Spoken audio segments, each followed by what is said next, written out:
നമസ്കാരം. Gulf focus ആരംഭിക്കുന്നു. എല്ലാ പ്രേക്ഷകർക്കും സ്വാഗതം. ഞാൻ പ്രവിത ലക്ഷ്മി. വിശദമായ വാർത്തകളിലേക്ക്. കുവൈറ്റിൽ ട്രാഫിക് ഓപ്പറേഷൻസ് വകുപ്പുമായി ബന്ധപ്പെട്ട പുതിയ പെട്രോളിംഗ് സംവിധാനം നടപ്പിലാക്കാൻ ആഭ്യന്തര മന്ത്രാലയം നടപടി തുടങ്ങി. പൊതുനിരത്തുകളിലെ നിയമലംഘകരെയും അശ്രദ്ധമായി വാഹനമോടിക്കുന്നവരെയും പിടികൂടാൻ പ്രത്യേക ഉപകരണങ്ങൾ സജ്ജീകരിച്ചിട്ടുള്ള സിവിലിയൻ പെട്രോളിംഗ് ആണ് ഉപയോഗപ്പെടുത്തുക. Traffic operations affairs assistant under secretary major general Yusuf Al ഖുദ്ദയുടെ നേരിട്ടുള്ള നിർദ്ദേശപ്രകാരമാണ് നടപടി. നിർമ്മിത ബുദ്ധി ഉൾപ്പെടെ 30 മേഖലകളിൽ കൂടി ഫ്രീലാൻസേഴ്സ് ലൈസൻസിന് അനുമതി നൽകിയ അബുദാബി സാമ്പത്തിക വികസന വകുപ്പ്. ഈ ലൈസൻസിനായി UAE സ്വദേശികൾക്കും പ്രവാസികൾക്കും അപേക്ഷിക്കാം. ലൈസൻസ് നേടുന്നവർക്കും കുടുംബത്തിനും UAE റെസിഡൻസ് വിസ ലഭിക്കും. തൊഴിൽ മന്ത്രാലയത്തിന്റെ തിരിച്ചറിയൽ കാർഡും അബുദാബി ചേംബർ അംഗത്വവും ഇതോടൊപ്പം ഉണ്ടാകും. TAM ഡിജിറ്റൽ പ്ലാറ്റ്ഫോം വഴി അപേക്ഷ നൽകാം. 1000 ദിർഹമാണ് ഫീസ്. ഇതോടെ ഫ്രീലാൻസ് ലൈസൻസ് ലഭിക്കുന്ന അബുദാബിയിലെ തൊഴിൽ മേഖലകൾ 100-ലധികമായതായി സാമ്പത്തിക വികസന വകുപ്പ് അറിയിച്ചു. കുവൈറ്റിൽ പൊതുസുരക്ഷാ വിഭാഗത്തിന്റെ തുടർച്ചയായ പരിശോധനയിൽ 210 ട്രാഫിക് നിയമലംഘനങ്ങൾ കണ്ടെത്തുകയും നിരവധി വ്യക്തികളെ അറസ്റ്റ് ചെയ്യുകയും ചെയ്തു. സ്പോൺസർമാരിൽ നിന്ന് ഒളിച്ചോടിയ 14 പേരാണ് പിടിയിലായത്. തൊഴിൽ നിയമം ലംഘിച്ചതിന് 11 പേരും കാലാവധി കഴിഞ്ഞ വിസയുമായി 7 പേരും പിടിയിലായി. വഴിയോര കച്ചവടം നടത്തിയതിന് ഒരാൾ അറസ്റ്റിലായി. പിടിക്കപ്പെട്ട എല്ലാവരെയും നിയമ നടപടികൾ പൂർത്തിയാക്കിയ ശേഷം നാടുകടത്തുമെന്ന് അധികൃതർ അറിയിച്ചു. UAE വായനയുടെ വസന്തകാലമെന്ന സർവേ ഫലം. UAE നാഷണൽ റീഡിംഗ് ഇൻഡെക്സിന്റെ പുതിയ റിപ്പോർട്ടിലാണ് ഇക്കാര്യമുള്ളത്. UAE നിവാസികളുടെ വായനാശീലം ഓരോ വർഷം കൂടുന്തോറും വർദ്ധിക്കുന്നതായി കണ്ടെത്തൽ. UAE സാംസ്കാരിക മന്ത്രാലയമാണ് UAE നാഷണൽ റീഡിംഗ് ഇൻഡെക്സിന്റെ പുതിയ ഫലങ്ങൾ പുറത്തുവിട്ടത്. UAEയിൽ പ്രായപൂർത്തിയായ ഒരു വ്യക്തി ശരാശരി പ്രതിവർഷം 7 പുസ്തകങ്ങളെങ്കിലും വായിച്ചിരിക്കുമെന്ന് സർവേ വ്യക്തമാക്കുന്നുണ്ട്. 2 വർഷം കൂടുമ്പോഴാണ് സാംസ്കാരിക മന്ത്രാലയം സർവേ നടത്തുക. ഇതുപ്രകാരം മുൻ വർഷങ്ങളിൽ നിന്ന് വലിയ വർധനമാണ് ഇത്തവണ വന്നിരിക്കുന്നതെന്നും കൂടുതൽ ആളുകൾ വായനയിലേക്ക് കടന്നു വരുന്നതായും കണ്ടെത്തിയിട്ടുണ്ട്. 2026-നകം വായന ജീവിതമാർഗമാക്കുക എന്ന രാജ്യത്തിന്റെ ദൗത്യത്തിന്റെ ഭാഗമായാണ് പഠനം. അതിനിടെ പുസ്തക വായന വർദ്ധിക്കുന്നതിനൊപ്പം കൂടുതൽ UAE വായനക്കാർ ഓൺലൈൻ വായന ഇഷ്ടപ്പെടുന്നതായും കണ്ടെത്തിയിട്ടുണ്ട്. ഇവരിൽ 90%-ലധികം ആളുകളും സമൂഹ മാധ്യമ പ്ലാറ്റ്ഫോമുകളിലൂടെയാണ് വായിക്കുന്നത്. 50%-ലധികം ആളുകളും ഓൺലൈനിലൂടെയാണ് പുസ്തകങ്ങൾ സ്വന്തമാക്കുന്നത്. 27.6% ആളുകൾ പുസ്തകമേളകളെ ആശ്രയിക്കുന്നു. 28.3% ആളുകൾ പുസ്തകശാലകളിൽ നിന്ന് പുസ്തകങ്ങൾ വായിക്കുന്നതായും സർവേ വ്യക്തമാക്കുന്നുണ്ട്. വായനയെ പ്രോത്സാഹിപ്പിക്കാൻ രാജ്യം നിരവധി പരിപാടികളാണ് ഓരോ വർഷവും സംഘടിപ്പിക്കാറുള്ളത്. ഷാർജ അന്താരാഷ്ട്ര പുസ്തകമേളയിലും അബുദാബി പുസ്തകോത്സവത്തിലും ആയിരങ്ങളാണ് പങ്കെടുക്കാറുള്ളത്. 24 Dubai. Texas international sports and arts club സംഘടിപ്പിച്ച അന്താരാഷ്ട്ര വടംവലി മത്സരത്തിന് ആവേശോജ്വലമായ സമാപനം. കാനഡയിൽ നിന്നെത്തിയ കോട്ടയം ബ്രദേഴ്സാണ് കപ്പ് നേടി. കായിക മൈതാനിയിലെ ആയിരക്കണക്കിന് ആളുകളുടെ കരഘോഷങ്ങൾക്കും ആരവങ്ങൾക്കുമിടയിൽ അംഗം ജയിച്ച് മടങ്ങുകയാണ് കാനഡയിൽ നിന്നെത്തിയ കോട്ടയം ബ്രദേഴ്സ്. വാശിയേറിയ മത്സരങ്ങളുടെ കാഴ്ചയൊരുക്കിയാണ് ഇക്കുറി ടിസാക്കിന്റെ ആവേശോജ്വലമായ വടംവലി മത്സരത്തിന് സമാപനമായത്. മാൾട്ട, കാനഡ, കുവൈറ്റ് എന്നിവിടങ്ങളിൽ നിന്നും അമേരിക്കയിലെ വിവിധ സംസ്ഥാനങ്ങളിൽ നിന്നുമായി 12ഓളം ടീമുകൾ മത്സരത്തിൽ പങ്കെടുത്തു. സ്റ്റാഫോർഡ് സിറ്റി മേയർ, വൈദികർ, മുതിർന്ന പോലീസ് ഉദ്യോഗസ്ഥർ തുടങ്ങിയവരുടെ സാന്നിധ്യത്തിലായിരുന്നു ഉദ്ഘാടനം. കാനഡയിൽ നിന്നെത്തിയ കോട്ടയം ബ്രദേഴ്സ് 1ാം സ്ഥാനവും ഗ്ലാഡിയേറ്റേഴ്സ് കാനഡ 2ാം സ്ഥാനവും കരസ്ഥമാക്കി. ന്യൂയോർക്ക് കിങ്സ് ആണ് 3ാം സ്ഥാനത്ത്. വനിതാ വിഭാഗത്തിൽ ഡാലസിൽ നിന്നുള്ള ആഹാ ഡാർലിംഗ്സ് 1ാം സ്ഥാനവും ഹൂസ്റ്റൺ വാരിയേഴ്സ് 2ാം സ്ഥാനവും നേടി. ഹൂസ്റ്റൺ കാന്താരീസ് 3ാം സ്ഥാനത്തുണ്ട്. ഹെവി വെയ്റ്റ് വിഭാഗത്തിലെ ആദ്യ സ്ഥാനക്കാർ മേരിമാത A ടീമാണ്. മേരിമാത C ടീമാണ് 2ാം സ്ഥാനത്തുള്ളത്.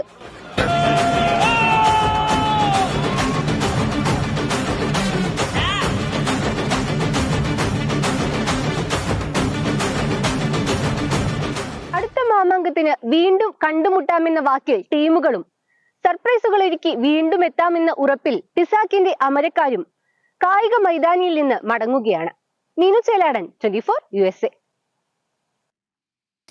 സൗദിയിലെ ജിസാനിൽ OICC യൂത്ത് വിംഗ് സംഘടിപ്പിക്കുന്ന പ്രീമിയർ ലീഗ് സീസൺ 2ന്റെ ലോഗോ പ്രകാശനം ചെയ്തു. OICC central committee president Nasar ചേലേംബ്രയാണ് ലോഗോ പുറത്തിറക്കിയത്. Jizan youth wing president Usman Kottumba, secretary Najeeb Kallara എന്നിവർക്ക് ലോഗോ കൈമാറി. JPL താരലേലം സെപ്റ്റംബർ 29 നടക്കും. 6 ടീമുകൾ പങ്കെടുക്കുന്ന ലീഗ് നവംബർ 21 ജിസാനിൽ ആരംഭിക്കും. ജിലു ബേബി, ഷംസു പൂക്കോട്ടൂർ, ദേവൻ, ഷഫീഖ് ഇടശ്ശേരി, ഷാജി തുടങ്ങിയവർ ലോഗോ പ്രകാശന ചടങ്ങിൽ പങ്കെടുത്തു. മലയാളികളുടെ ഇഷ്ടവ വിഭവമാണ് മുരിങ്ങ. മുരിങ്ങയിലയും മുരിങ്ങക്കായയും മലയാളികളുടെ സ്വന്തമാണെന്നാണ് വെപ്പ്. എന്നാൽ മലയാളികളെക്കാൾ മുരിങ്ങയെ അറിഞ്ഞ അറബികളുണ്ട്. സൗദിയിൽ 15 ഏക്കർ സ്ഥലത്ത് മുരിങ്ങ കൃഷി നടത്തുകയാണ് ഒരു സൗദി പൗരൻ. മുരിങ്ങ കൊണ്ടുള്ള ചായ, തേൻ, പൗഡർ, പേസ്റ്റ്, ഓയിൽ തുടങ്ങിയവ ഇവിടെ ഉണ്ടാക്കുന്നു.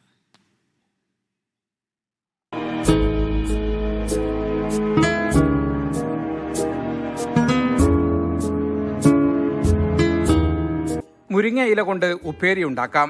മുരിങ്ങാക്കായ കൊണ്ട് സാമ്പാർ ഉണ്ടാക്കാം. മലയാളിയെ സംബന്ധിച്ചിടത്തോളം മുരിങ്ങയുടെ ഉപയോഗം അതോടെ തീർന്നു. എന്നാൽ മുരിങ്ങയെ തേനും എണ്ണയും പേസ്റ്റും ചായയും പൊടിയുമൊക്കെയായി ഉപയോഗിക്കുകയാണ് അറബികൾ. സൗദിയിലെ ഹൈലിൽ നിന്നും ഏതാണ്ട് 40 കിലോമീറ്റർ അകലെ അൽഖാദ് തുർബിയ എന്ന സ്ഥലത്താണ് ഈ മുരിങ്ങ തോട്ടമുള്ളത്.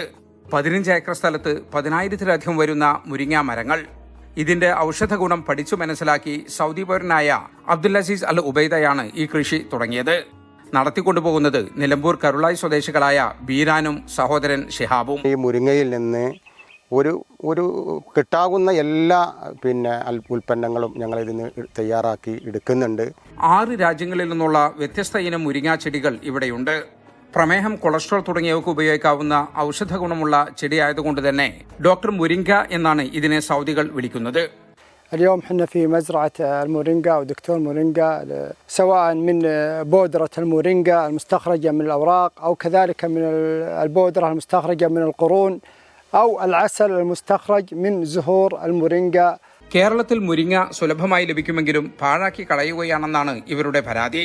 മുരിങ്ങയില ഉണക്കിപ്പൊടിച്ച് ഔഷധമായി നമ്മുടെ നാട്ടിലും ഉപയോഗിക്കാം. വൈറസ് സംബന്ധമായ അസുഖങ്ങൾ, മുട്ടുവേദന, സന്ധിവേദന, മുടികൊഴിച്ചിൽ തുടങ്ങിയവക്കും മുരിങ്ങ പരിഹാരമാണത്രേ. കഴിഞ്ഞ വർഷം മാത്രം മുരിങ്ങയുടെ 4 ടൺ പൗഡറാണ് ഇവിടെ വിറ്റുപോയത്. മുരിങ്ങയുടെ കൊമ്പുകൾ മുറിച്ച് പൊടിച്ച് വളമായും മൃഗങ്ങൾക്ക് ഭക്ഷണമായും ഉപയോഗിക്കുന്നു. മുരിങ്ങയ്ക്ക് പുറമെ മുന്തിരി, നാരങ്ങ, പപ്പായ, വാഴ, റുമ്മാൻ, അത്തിപ്പഴം, ജൈത്തൂൻ, മാങ്ങ തുടങ്ങിയവയും ഇവിടെ കൃഷി ചെയ്യുന്നുണ്ട്. ഹൈലിൽ നിന്നും ക്യാമറമാൻ സാലിയുരുമ്പിയോടൊപ്പം ജലീൽ കണ്ണമംഗലം, 24. ഇന്ത്യൻ സ്വാതന്ത്ര്യദിനം വിപുലമായി ആഘോഷിച്ച് ബഹ്റൈനിലെ പ്രവാസികൾ. ഇന്ത്യൻ എംബസിക്ക് പുറമെ വിവിധ സംഘടനകളും ആഘോഷം സംഘടിപ്പിച്ചു. ഇന്ത്യയുടെ 78ാമത് സ്വാതന്ത്ര്യദിനത്തിൽ ബഹ്റൈൻ ഇന്ത്യൻ എംബസിയിൽ ഇന്ത്യൻ സ്ഥാനപതി വിനോദ് കെ ജേക്കബ് ദേശീയ പതാക ഉയർത്തി. ഇന്ത്യൻ പ്രസിഡന്റ് ദ്രൗപദി മുർമുവിന്റെ സ്വാതന്ത്ര്യദിന സന്ദേശത്തിൽ നിന്നുള്ള ഭാഗങ്ങൾ അംബാസിഡർ വായിച്ചു. ബഹ്റൈൻ ഇന്ത്യൻ സമൂഹത്തിന് നൽകിവരുന്ന പുതിയ പദ്ധതികളും ഇന്ത്യൻ സ്ഥാനപതി വിശദീകരിച്ചു. 100 ഇന്ത്യക്കാർ ചടങ്ങിൽ പങ്കെടുത്തു. ബഹ്റൈൻ ഇന്ത്യൻ ക്ലബ്ബിൽ പതാക ഉയർത്തൽ ചടങ്ങോടെയാണ് 78ാമത് ഇന്ത്യൻ സ്വാതന്ത്ര്യദിന ആഘോഷങ്ങൾക്ക് തുടക്കമായത്. ലളിതമായ ചടങ്ങുകളോടെ നടന്ന പരിപാടിയിൽ Indian club president Cassius Pereira സ്വാതന്ത്ര്യദിന സന്ദേശം കൈമാറി. ഇന്ത്യൻ ക്ലബ്ബ് എക്സിക്യൂട്ടീവ് കമ്മിറ്റി അംഗങ്ങൾ, മറ്റംഗങ്ങൾ എന്നിവർ പങ്കെടുത്തു. ബഹ്റൈനിലെ പ്രമുഖ സംഘടനയായ കേരളീയ സമാജവും ഇന്ത്യൻ സ്വാതന്ത്ര്യദിനം ഗംഭീരമായി ആഘോഷിച്ചു. രാവിലെ നടന്ന ചടങ്ങിൽ സമാജം assistant secretary Mahesh G Pillai, സാഹിത്യ വിഭാഗം സെക്രട്ടറി വിനയചന്ദ്രൻ നായർ എന്നിവർ പതാക ഉയർത്തി. ചടങ്ങിൽ സാമൂഹിക സാംസ്കാരിക രംഗത്തെ നിരവധി പ്രമുഖർ പങ്കെടുത്തു. ബഹ്റൈൻ മീഡിയ സിറ്റിയും ഇന്ത്യൻ സ്വാതന്ത്ര്യദിനം വിപുലമായാണ് ആഘോഷിച്ചത്. നിരവധി പേർ പങ്കെടുത്ത പരിപാടിയിൽ Shravana Mahotsavam 2024 committee chairman E V Rajeevan, മുൻ കമ്മിറ്റി ചെയർമാൻ മോണി ഓടിക്കണ്ടത്തിൽ എന്നിവർ പതാക ഉയർത്തി. ഇ വി രാജീവൻ സ്വാതന്ത്ര്യദിന സന്ദേശവും നൽകി. ജെമി ജോൺ സ്വാഗതം ആശംസിച്ച ചടങ്ങിൽ അഭിജിത്ത് പ്രതിജ്ഞാവാചകം ചൊല്ലിക്കൊടുത്തു. രാജ്യസ്നേഹത്തിന്റെയും സാഹോദര്യത്തിന്റെയും പ്രതിജ്ഞ ഉറക്കച്ചൊല്ലിയും ദേശീയ ഗാനം ആലപിച്ചും ബഹ്റൈൻ ഇന്ത്യൻ സ്കൂൾ, മറ്റ് സംഘടനകളായ KCA, zero Malabar society, Gurudeva social society, SNCS എന്നിവയും ഇന്ത്യൻ സ്വാതന്ത്ര്യദിനം സമുചിതമായി ആഘോഷിച്ചു. 24 ബഹ്റൈൻ. ഇന്ത്യൻ സ്വാതന്ത്ര്യദിനത്തിന്റെ ഭാഗമായി അമേരിക്കയിൽ വേറിട്ട ആഘോഷ പരിപാടികൾ ഒരുക്കി Malayali association of greater Houston. രാജ്യസ്നേഹത്തിന്റെയും കൂട്ടായ്മയുടെയും സന്ദേശം പകർന്നു നൽകുന്നതായിരുന്നു പരിപാടി. ഭാരതത്തിന്റെ 78ാമത് സ്വാതന്ത്ര്യദിനത്തോടനുബന്ധിച്ച് അമേരിക്കയിൽ Malayali association of greater Houston സംഘടിപ്പിച്ച സ്വാതന്ത്ര്യ ദിനാഘോഷ പരിപാടികൾ വേറിട്ടതായി. ഹൂസ്റ്റണിലെ കേരള ഹൌസാണ് ആഘോഷങ്ങൾക്ക് വേദിയായത്. ആഘോഷ പരിപാടികളിൽ മൂവാറ്റുപുഴ MLA മാത്യു കുഴൽനാടൻ മുഖ്യാതിഥിയായി. പരിപാടിയിൽ ഇന്ത്യയുടെയും അമേരിക്കയുടെയും ദേശീയ പതാകകൾ ഉയർത്തി. Association president Mathew Mundakkal, secretary Subin Kumaran, treasurer Jose K John, മലയാളികളായ സ്റ്റാഫോർഡ് മേയർ കെൻ മാത്യു, ജഡ്ജിമാരായ സുരേന്ദ്രൻ പട്ടേൽ, ജൂലി മാത്യു എന്നിവരടക്കം നിരവധി പ്രമുഖർ പങ്കെടുത്തു. മീനു ചേലാടൻ, 24 USA. കാസർഗോഡ് കയർകെട്ടയിലെ പൈവെള്ളിಗೆ ഗവൺമെന്റ് ഹയർ സെക്കൻഡറി സ്കൂളിൽ റാഗിംഗ് എന്ന് പരാതി. +1 വിദ്യാർത്ഥിയായ അബ്ബാസ് തൻവീറിനെ +2 വിദ്യാർത്ഥികൾ മർദ്ദിച്ചു എന്നതാണ് പരാതി. അബ്ബാസിന് മുഖത്തും കൈക്കും പരിക്കുണ്ട്. കാസർഗോഡ് ജനറൽ ആശുപത്രിയിൽ ചികിത്സ തേടി. പരാതിയിൽ മഞ്ചേശ്വരം പോലീസ് കേസെടുത്തു. ഷർട്ടിന്റെ കൈ മടക്കാത്തതിന്റെ പേരിലായിരുന്നു മർദ്ദനമെന്ന് അബ്ബാസ് പറഞ്ഞു. ഡ്രൈവിംഗ് പരിശീലനത്തിനുള്ള വാഹനങ്ങളുടെ നിറം ഏകീകരിക്കുന്നു. ഡ്രൈവിംഗ് സ്കൂൾ വാഹനങ്ങൾ മഞ്ഞ നിറം ഉപയോഗിക്കണമെന്ന് സംസ്ഥാന ട്രാൻസ്പോർട്ട് അതോറിറ്റി നിർദ്ദേശം നൽകി. ഒക്ടോബർ 1 മാറ്റം പ്രാബല്യത്തിൽ വരും. ടൂറിസ്റ്റ് ബസ്സുകളുടെ നിറം വെള്ളയായി തന്നെ തുടരും. ഡ്രൈവിംഗ് സ്കൂൾ വാഹനങ്ങൾക്ക് മുന്നിലും പിന്നിലും ആംബർ യെല്ലോ നിറം നൽകണമെന്നാണ് ട്രാൻസ്പോർട്ട് അതോറിറ്റിയുടെ നിർദ്ദേശം. ബമ്പർ, ബോണറ്റ്, ഡിക്കി എന്നിവയിലുൾപ്പെടെ മഞ്ഞ നിറം നൽകണം. മാറ്റം ഒക്ടോബർ 1 പ്രാബല്യത്തിൽ വരും. തീരുമാനം നടപ്പിലാക്കാൻ RTOമാർക്ക് നിർദ്ദേശം നൽകിയിട്ടുണ്ട്. റോഡ് സുരക്ഷ മുന്നിൽ കണ്ടാണ് പരിശീലന വാഹനങ്ങളുടെ നിറം മാറ്റുന്നത്. എന്നാൽ ഇരുചക്ര വാഹനങ്ങളുടെ നിറത്തിൽ മാറ്റമുണ്ടാകില്ല. നിറം മാറ്റം അധിക ബാധ്യത സൃഷ്ടിക്കുമെന്നാണ് സ്കൂൾ ഉടമകൾ പറയുന്നത്. അതേസമയം ടൂറിസ്റ്റ് ബസ്സുകളുടെ വെള്ള നിറത്തിന് മാറ്റമുണ്ടാകില്ല. വെള്ളനിറം പിൻവലിക്കണമെന്ന ആവശ്യം ട്രാൻസ്പോർട്ട് അതോറിറ്റി തള്ളി.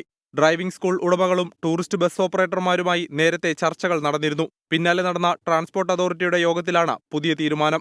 24 തിരുവനന്തപുരം. പാരീസ് ഒളിമ്പിക്സിൽ വെങ്കല മെഡൽ നേടിയ Indian hockey team goal keeper PR ശ്രീജേഷിന് ജന്മനാടിന്റെ ഉജ്ജ്വല സ്വീകരണം. നെടുമ്പാശ്ശേരി വിമാനത്താവളത്തിൽ സംസ്ഥാന സർക്കാരും സ്പോർട്സ് കൌൺസിലും ചേർന്ന് സ്വീകരണമൊരുക്കി. പൂക്കാട്ടുപടിയിലെ വീട്ടിലേക്കുള്ള വഴിയിലുടനീളം വൻ ജനാവലിയാണ് ശ്രീജേഷിന് അഭിനന്ദനം അറിയിക്കാൻ കാത്തുനിന്നത്. PR ശ്രീജേഷിനെ കാത്ത് നൂറുകണക്കിന് ആരാധകരാണ് കൊച്ചി വിമാനത്താവളത്തിലെത്തിയത്. ജില്ലാ കളക്ടർ, MLAമാർ, മറ്റ് ജനപ്രതിനിധികൾ, സ്കൂൾ വിദ്യാർത്ഥികൾ ഉൾപ്പെടെ താരത്തെ വരവേറ്റു.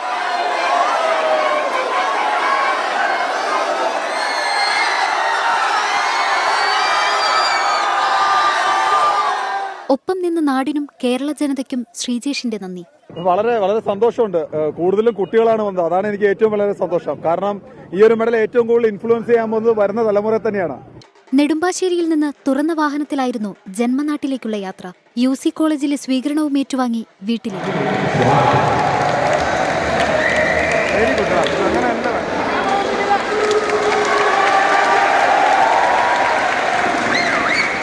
മധുരം നൽകിയും പടക്കം പൊട്ടിച്ചും സ്വീകരണം. മന്ത്രി P രാജീവ് വീട്ടിലെത്തി അനുമോദിച്ചു.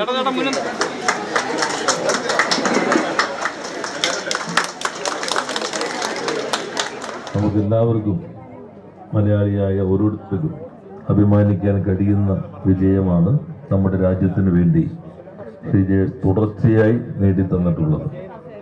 രാത്രി വൈകിയും ശ്രീജേഷിനെ കാണാനും ഒപ്പം ചിത്രമെടുക്കാനും വീട്ടിലേക്ക് ജനങ്ങളുടെ ഒഴുക്കാണ്. 24 കൊച്ചി.